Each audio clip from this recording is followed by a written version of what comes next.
feel hope when people come together in their mortality and their humanity, and then something beautiful happens. Freeing ourselves from the individual patterns and past that no longer serves us is just one avenue to personal mastery. We also face a collective crisis in both meaning within the world, as well as the multiple existential threats that we all face, from climate change to the toxic food system. How then can we reconnect to our deepest purpose? And what practices can we use to help us reboot our system, allowing us to contribute to a collective perspective for the good of all? As we continue this series and understand the layers of personal mastery, the next profound teacher is Jamie Wheal, and he says, "These days we're drowning in information, but starving for motivation." Reconnecting to our true self requires a multidimensional approach from the energetic, the spiritual, the physical, and the emotional levels. And with that awareness, today we're looking at the spiritual and neurophysiological levels to how we come together. Mysticism meets science. And so in today's video, you're going to learn why we are all facing a meaning crisis. You're going to learn how we can develop a new meaning. You're going to learn the 5 big triggers to accessing peak states. And you're going to learn why it's more important than ever for peak states to go mainstream. And we're going to discuss the benefits and pitfalls that peak states offer us collectively. If you're new to my videos, please click the subscribe button and click the bell so you'll be notified each and every week when I release new content. So when you've done that, let's dive straight into this fascinating topic with Jamie Wheal.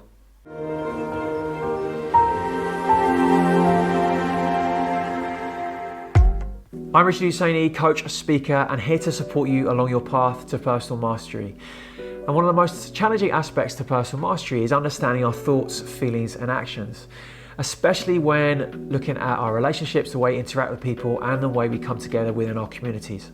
And this video links with stage 3 to 5 of the pathway to personal mastery.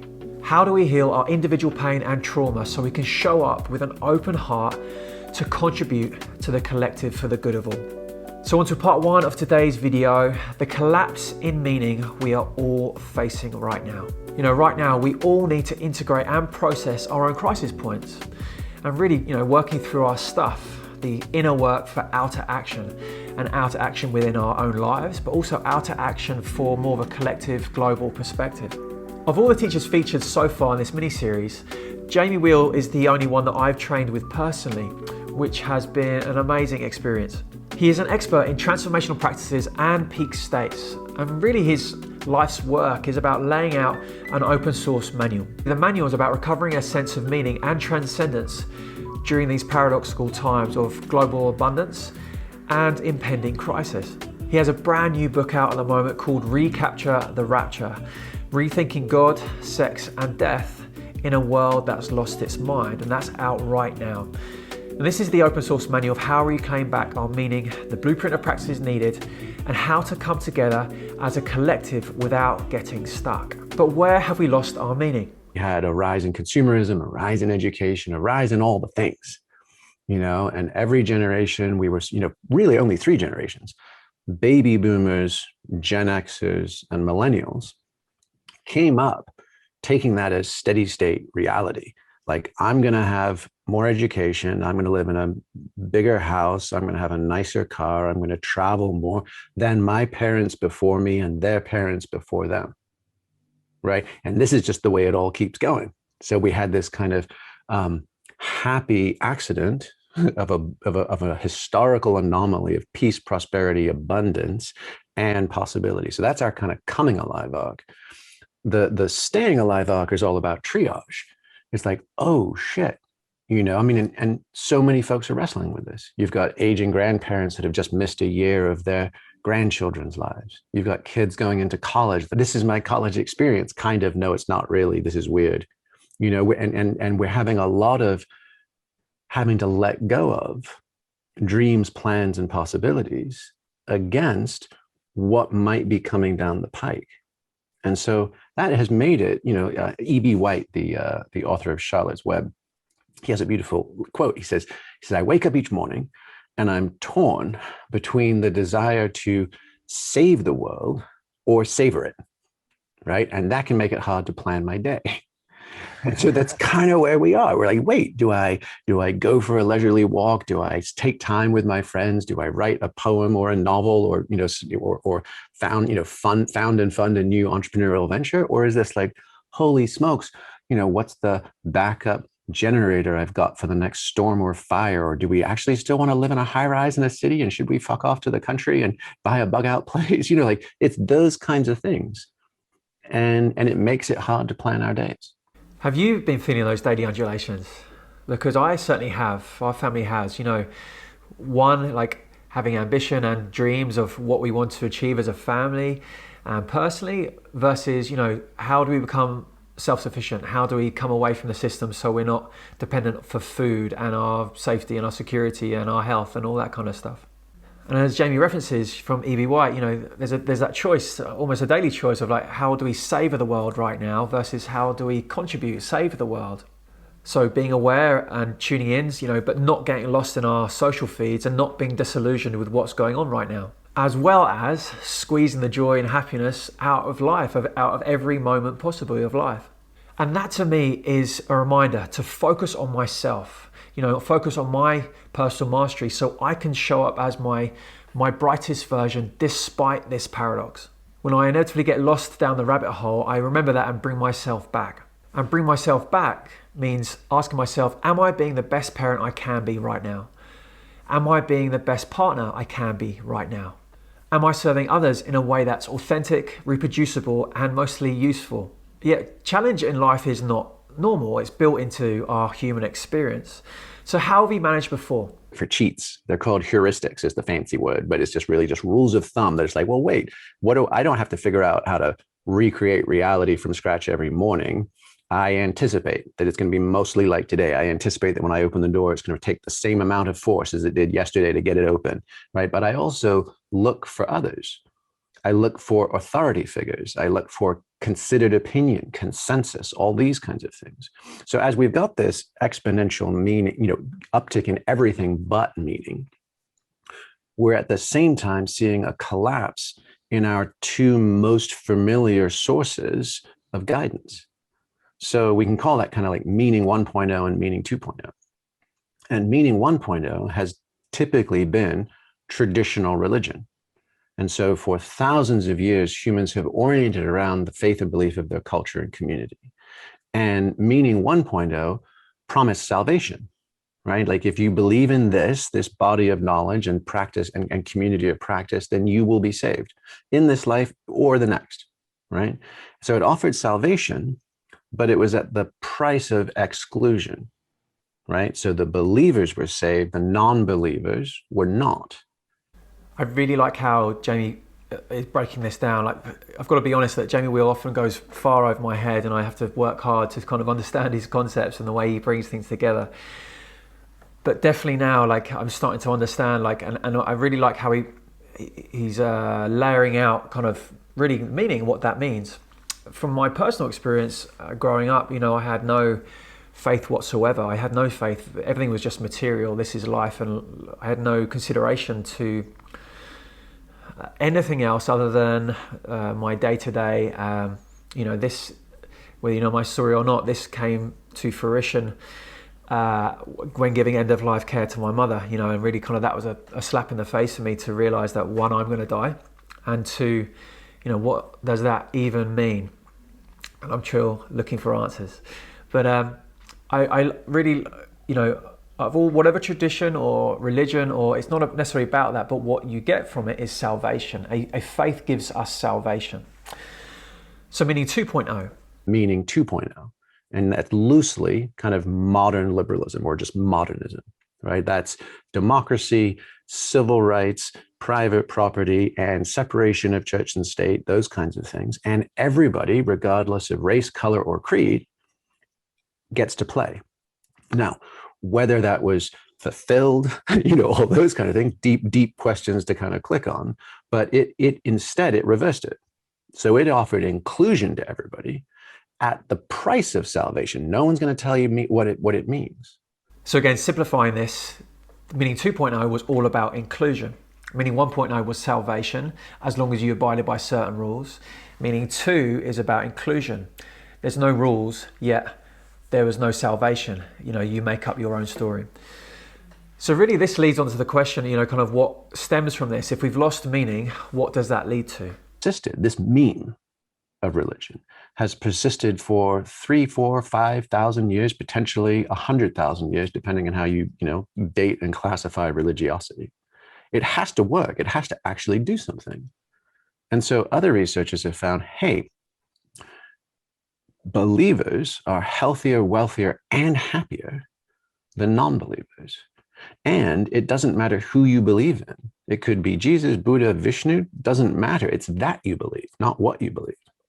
So participation in these social structures oriented around faith have actually been pro-social and evolutionarily adaptive. So we have the collapse of that, and you're like, oh no, now what happens? So now we look over at modern liberalism, like meaning 2.0, where it's like, I want the car, I want the vote, I want the smartphone, I want the fridge, the motorbike, or hashtag best life, big house, whatever, right? All the things. And I got no meaning. Like I've got no salvation. And so we're also seeing the increase in diseases of despair, anxiety, depression, addiction, suicide. And so the WHO has I think this was 3 years ago now, said that for the first time ever, back to this Game of Thrones, like how rough has life always been kind of thing. For the first time in history, more people on this planet are choosing to kill themselves, choosing to exit this experience than all wars and all natural disasters combined. So we've currently lost the meaning to the exponential world that we currently live in. We have more of everything and none of it matters. So on to part 2 of today's video. How we can develop a new meaning 3.0. Is to say we need a lot of credible, thoughtful voices from significantly different points of view and perspective. So I don't always agree with Sam Harris, but I appreciate he's out there and I appreciate he thinks the way he thinks. I don't always agree with Jordan Peterson. I don't always agree with Yuval Harari. But I like the fact that they're doing their thing. So I think that there's a significant component of that we just need a bunch of credible, thoughtful, informed people bringing their voices as skillfully and visibly to the problems at hand as we possibly can. I feel, again, to just restate Pema Chodron, some folks like her, of her ilk, people who are expressing the human condition not as an infinite escalator of successes and perfectibilities, but hey, here we are. This is blending heaven and earth, and this is what it means to be woke and broke, and can we celebrate that? Those are the kinds of things that leave me. I would say that's about the only place I feel hope. I feel hope when people come together in their mortality and their humanity, and then something beautiful happens. I love what he says about the beauty of coming together and holding our mortality and humanity. None of us are immune to the world's problems, and we are all needed now more than ever. And as Jamie links to Martin Luther King's Soul Force, he references that, coming from living life from our heart center, showing up authentically and doing what makes us come alive. Living life from a deeply resonant, heart-led action for the good of all. That is such a powerful statement describing our dilemma of love and loss, and embodying all of that even though we go have inevitable pain. And that pain is built within our life. From my example, I woke up because of pain, in the sense of, it forced me to look at my life. But pain doesn't always have to be the initiate to that. There are other ways to get glimpses of connection to the bigger picture that's going on. So if we've lost the salvation of meaning 1.0 and the inclusion of meaning 2.0, how do we form a new meaning? The stakes are high. Where we've suffered a collapse in familiar reference points. That's making it super confusing. How do we get to a global consciousness as fast and skillfully as possible to mend the meaning crisis? So what if we take the best of meaning 1.0, which was the promise of salvation, and we take the best of meaning 2.0, which was the promise of inclusion? And can we make a meaning 3.0 that is inclusive salvation? What would it look like if we brought design thinking to the meaning crisis. And so if we take we talked about how believing in faith, like having a religious identification, leaves you healthier, wealthier, happier, right? What are the core elements? Like why? And the Sacred Design Lab at Harvard Divinity School actually kind of took a cut at this. And they came up with basically three things: healing, inspiration, and connection. That those are the three things that are really pro-social. That actually helps us deal with life better, right? Because sort of life's a bitch and then we die. We know that, right? We know we take hits along the way. So having a social program, having a cultural code that allows us to heal and digest our grief, super important. Life for many of us can feel a little bit like hamster wheel Groundhog Day. Get up, work, try to get ahead, look after everybody you care about, get exhausted, go to sleep, get up, do it again. Like, what's the point? Right? So having moments of inspiration, having peak states where we are literally filled with enthusiasm, or this filled with spirit, where we experience quite often a sense of deep remembering of like, oh yeah, this is the point. I remember. And experiences of awe, when people experience awe, they have lower blood pressure, less disease, more expansiveness, more lateral thinking. There's all kinds of health-giving experiences and reaffirming experiences from access to inspiration. How often do you access peak states? How often are you in deep nature? How often did you come together in concerts or festivals? Did you go away on retreats or vipassanas or anything like that? Or do you feel stuck on that hamster wheel? Probably during this pandemic, you felt that more often than not. The days are just bleeding into one. So to dive into more detail of those three: healing, inspiration, and community, let's look at kind of, what that means. Access to peak states in a skillful manner, ecstasis, inspiration. Access to healing in a regular, periodized manner, not just a one and done, right? We've got a lot of profound and encouraging studies about MDMA and trauma work, about psilocybin, about all of these experiences and events, but that's often retroactive historic trauma. These are the hits I've taken over time. They're often acute or intense, particularly if I've found myself in a treatment or research project. But then there's also just life as it keeps happening. So how do we do that? And then finally, connection. How do we actually balance and integrate this as social primates? And how do we do this together?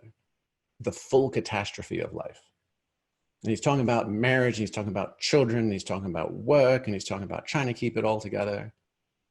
And that to me feels really beautiful and really important, because this isn't just about number one. This isn't just about how do we hack our way to God consciousness. Right? This is about how do we inevitably get dragged down through the floorboards to the pits of our despair and grief and suffering. How do we pick ourselves back up dancing? And how do we do it together, joyfully, in culture?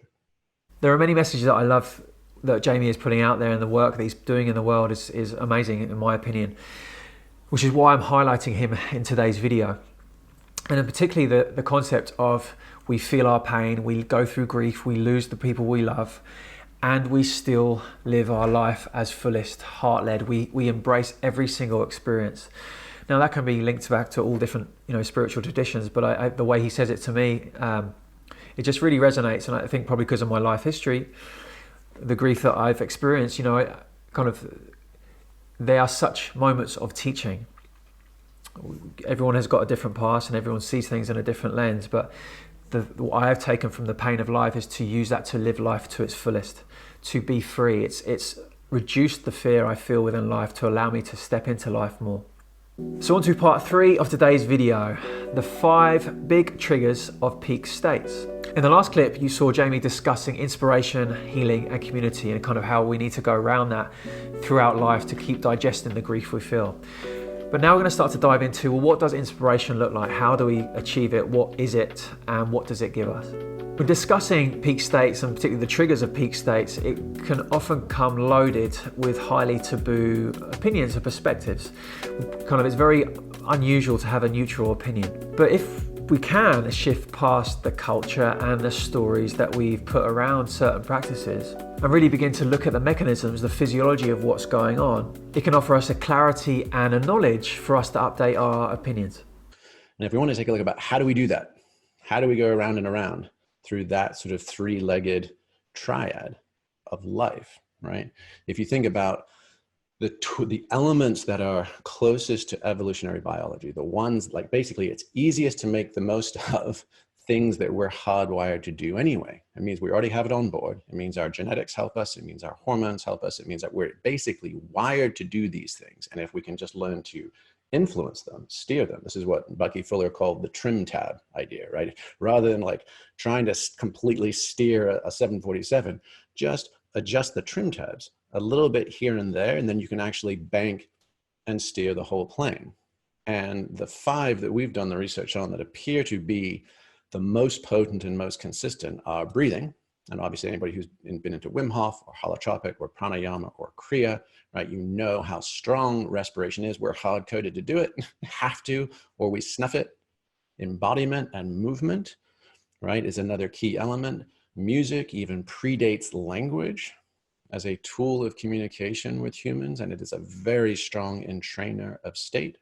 Sexuality, no user manual for millions of years, and we've all figured out how to do it. So there's got to be an awful lot of biological encoding there, and substances, which is obviously one of the themes of this conference. So if you take a look, this is kind of our palette or our toolkit for how we can actually begin to engineer these things. And when you combine them, right? When you actually combine them, you find that you can go from long duration experiences, whether that's a 9-day Vipassana retreat, right? Or it's a 12-hour LSD experience, right? Or ayahuasca experience or something in that realm, right? That either takes many, many, many hours and has a long half-life, or takes days or weeks to then master and enact, like a Vipassana retreat. If you actually find yourself working with all of the tools and combining them, you can get higher, you can get in more amplitude out of your experience. You can get into what we loosely call the information layer, right? Where you have heightened access to pattern recognition, meaning making, inspiration, etc., right? And then come back down. And if you can do that, then you can spend more time retaining and integrating these ideas versus just getting blown sky high and then being wrung out, worn out, disintegrated, and requiring tons and tons of time. We're really, really good these days at the macro experience, and we've been flirting with the micro experience for the last decade or so. The place that I would argue we are conspicuously lacking is in the meso experience. What are the weekly, monthly, seasonal practices that can keep us going, keep us digesting our grief, keep us connecting to source and true self, and keep us effective in our actual lives as we're living? So I want to start to link this video with the other videos within this series. So where we covered Gabor Mate, and he looked at the emotional triggers, so the archaeology of the mind, getting to the root cause. We looked at Lisa Feldman Barrett and interoception, so how the brain makes emotions based on how we feel within our body. And the video of Dr. John Amaral, and looking at the energy and how energy gets bound within our tissues. And so when we release that, we get a huge release. And I think this concept that Jamie is talking about, the combination of practices, again, from my experience, it's allowing me to see, or maybe a general experience allows us to see perspective. The experience is very subjective, and so we tend to see what we need to see. But not only is it on an emotional level, but it's energetic level. It's kind of a whole flush through. I think Jamie said, like, it's a whole reboot for our nervous system.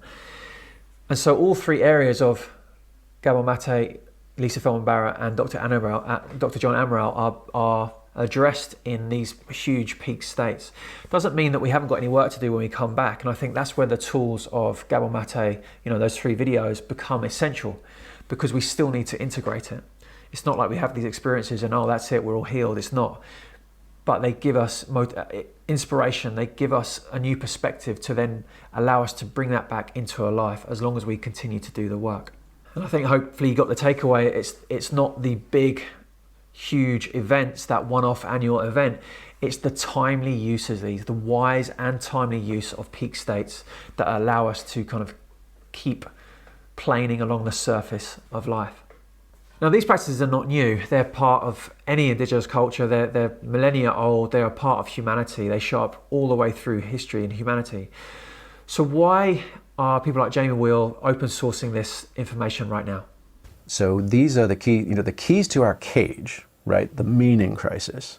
And getting out and saying, oh, there is purpose, there is meaning, there is this mytho-poetic grand story I'm a part of and we're a part of, and it might work out. The keys to our cage are also the keys to the kingdom, right? They unlock the higher realms of the human experience that up till now have been confined to esoteric mystery traditions, etc. But that's a fearsome responsibility. And the only reason that we would be potentially sharing, you asked about kind of my sense of responsibility for this, the only reason we'd be sharing it is just the hour is late and the stakes are high. And I'm not aware of anything other than open sourcing that death, rebirth, initiation, open sourcing the possibility for choice for people to say, I'm all in for this planet, these bodies, this lifetime. Like no Mars colonies, no singularity uploads, no life extension. Like we're all in for the least of our brothers and sisters.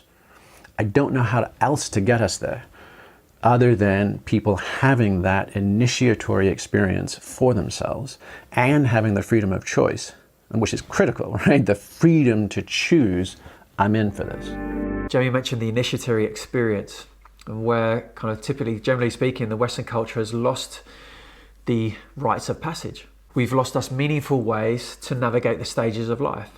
And that leaves us disconnected from who we really are and aimless in the pursuit of abundance. So on to the final part 4 of today's video, the benefits and pitfalls peak states offer us collectively. Now, whatever your experience of peak states, there's probably an element of unknown, there's probably an element of mysticism, there's an element of some form of experience that is potentially unexplainable, unknowable, and just the mystery. And the mystery is the mystery. What I love about Jamie and his work at the Flow Genome Project is he's looking at these experiences from a neurophysiological point of view. So what's happening within the body to lead to the access to these peak states? Stephen and I went down the rabbit hole looking at healing, inspiration, and community around the world, and what seemed to be this rising revolution in the seeking of peak states. And different communities of practice all around the world, ranging from special operations military, to the Burning Man community, to the meditation community, to the kinky sex community, to the pharmacological psychedelic renaissance community. And what we found was like, wow, it seems like a lot of people are barking up similar trees. And as we began doing the research on the neurophysiology and the optimal psychology of it, we started kind of putting the pieces together. And we realized, wow, whether it's neuroelectrics, neuroanatomics, endocrine system, postural system, respiratory system, you name it, as far as a connection in the body and brain, that there was this very clear roadmap to both what was wrong currently and what could be incredibly right. And that red circle basically sums up 21st century normal. That's where we feel tired, wired, and stressed. We're in a state of perpetual micro-PTSD, and it is quite literally, as those World Health Organization stats showed us, literally killing us. Now, on the other side, things get super interesting. This is where our brainwaves shift from beta to alpha and theta and maybe even delta. It's where our stress response gets replaced by a relaxation response and feel-good pleasure and learning chemicals. We think better. We make more connections. Our nervous system recovers and we stand up tall and connect with others and experience, and the technical term for that healing, inspiration, and community is catharsis, ecstasis, and communitas. And when we experience all three of those, not only are we better connected to each other, but we have heightened innovation, heightened collaboration, and heightened inspiration. That to me is empowering. You know, the left-hand column, if you remember that, it's looking at the erratic heart rate, it's looking at all the physiological symptoms to being tired, wired, and stressed, as Jamie Wheal would describe. So looking at poor heart coherence, looking at poor breathing, respiration, looking at poor vagal tone, for example. Whereas on the other side, where we become more optimized and we're looking at, eventually reach peak states, we're looking at coherent heart rate, delta brainwaves, the body, high vagus nerve tone, for example. There are others. And so each one on their own, we can begin to develop practices, and it comes back to self-care practices, developing on the fundamental level, learning how to use your breath to change your state, to use your breath, go from incoherent to coherent states, to learn how to, meditation in the sense of how to lower our brainwaves. And these are all learned, trainable skills. So then to me, that just opens up choice. We either choose to remain the same, so we're not doing any practices to help us shift back into a more optimized state, or we begin to learn new ways. So whether that's beginning to learn how to use your breath, or beginning how to enter into a deeper state, a deep meditative state, for example, or how to use maybe cold water to help to improve your vagus nerve tone. It's not about doing all of them, all the ones that we need to tick off because that's what biohackers say, or any, people along those lines, but doing ones that resonate with us and make us feel better. And I've mentioned this in other videos, like practice isn't all well and good, but we have to be able to feel the benefits. It's no point just ticking them off just because. Like, what are those changes doing for you? Are they making a difference? Are they making an improvement? And so once, obviously there's a physiological basis to accessing peak states. It helps us, our neurophysiology, come into a very, very optimized position. But what are the benefits to peak states? An effective initiatory death rebirth experience. So like an entire nervous system reboot, power up, and kind of shoot the moon, which is eminently doable. And then we kind of, I share the exact neurobiological protocols step by step.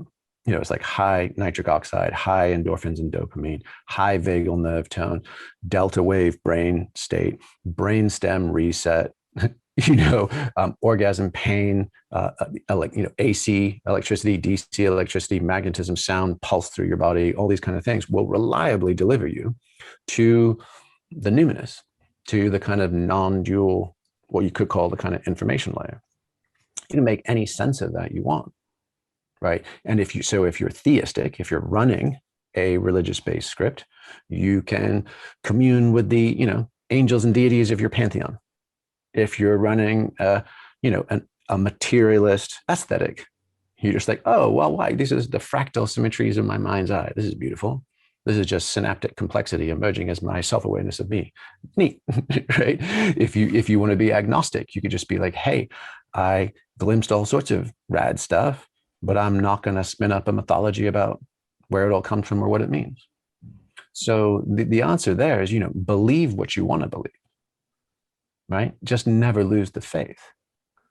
Right? And in this case, faith is that sense of like, this I remember, because that is consistently something that peak states seem to deliver, right? It's an experience of anamnesis, or the forgetting of the forgetting.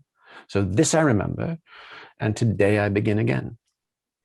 Back to Nietzsche, back to God is dead, like if we're in this postmodern world, but we've now unlocked the secrets, we've unlocked the source code, the protocols at a neurobiological level. We can strip out all the mythologies, but we can keep the functional technologies. And since they lead us to a place where we can go and see for ourselves, we can let the mystery stay the mystery. We don't actually have to engage in these elaborate Baroque descriptions of what's up there, out there, or what it all means. We can just periodically visit that experience for ourselves, discharge our trauma, reaffirm our inspiration and purpose, connect with each other, and then go and do good stuff together. The four things I take away from peak states is, one, there's a neurophysiological reboot. Our system reboots, we get kind of a reset. The second thing peak states offer is experiential, a subjective connection and experience to something more than you. The third thing that we get is faith. We get an experience of something more, and so we can begin again today. We re-remember, and then we can start again. Bring us back to bring us back onto the track. And the fourth is that these are all just functional technologies, functional tools to use that we all have access to. Now, as I mentioned earlier, we don't always have to go for peak states. There's a choice. It's either peak states or pain.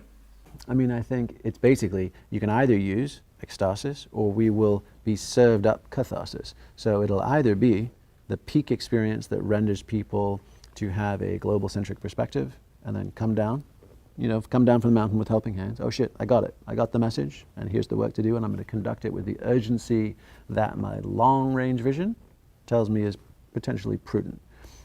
If we ignore that, it seems like most of us are, including the people that are getting lots of time up at the top of the mountains, if we ignore that, then we will experience enough pain, unless or until that wakes us up instead. And what degree of cultural collapse, destruction, tension needs to occur or will occur in order for us to get to that spot, who knows? But that's where I'm not wildly comfortable. Like, that's where I would say at a minimum, deeply concerned, because the notion that even the things that are potentially helping us these days, like ecstatic techniques, culture and practices, unplugging, nature retreats, you name it. I mean, but the classic cliches is, let's go to Costa Rica or Mexico or Nicaragua and do yoga and ayahuasca and talk about our feelings, and unplug from our phones. But even those things are being then sold, commodified, refracted through Instagram posts and through social media. And so even when people, I just read an article today on how basically Instagram culture is creating a huge spike in fatalities in Colorado's 14,000 foot peaks, because people are going there, they're shooting, oh, here I am shimmying along this knife ridge, it's this awesome rad shot, look at me, I did it. And then other people are de-risking the process. And there's one mountain near Aspen where 5 people died in 6 weeks. And that's analogous, that high territory, which then seems safe and approachable, is just no different than hearing Joe Rogan on a podcast. I mean, how many CrossFit MMA guys are now hitting DMT because they're like, Joe said it was cool. You're having these kinds of experiences, and even the things that are potentially our salvation are becoming commodified, refracted, and distorted by the very tools we're actually trying to get away from with those new solutions. So in that respect, we've almost trussed ourselves up with no escape, and that one baffles me. We all have our own experiences, and I can tell you from mine, it's pain that initially woke me up. That's what forced me to change the direction of my life, and thankfully it did. And Peak States has offered me inspiration and direction back from a place of being lost in a life I was living that I thought I had to live. I thought that's what it was about. I've been able to integrate the grief from losing both my parents. And now I aim to be someone that contributes to the collective more often than I get lost in my own drama. And that's taken acceptance and continual practice to remember that perfect and painless is not the goal. It's really to show up for others as best I can while still navigating my own life. And I think this is where Jamie makes a really wonderful and powerful, one of the most powerful points, is that it's 80-20, 80% fixed, 20% broke. Like we can't be fixed, or there's no point chasing the end 20%. It doesn't exist. We need to fix ourselves as much as we can to enable us to step forward to then help others. You get 80% of the return for your initial 20% of your investment in personal growth. I would advocate. This at least is a thought experiment. But people don't stop there. They get hooked on the catharsis, they get hooked on the ecstasis, they get hooked on the communitas. They like, oh, it feels so good to break down and break through. It feels so awesome to touch the sun. And it feels so amazing to be around my brothers and sisters, my tribe.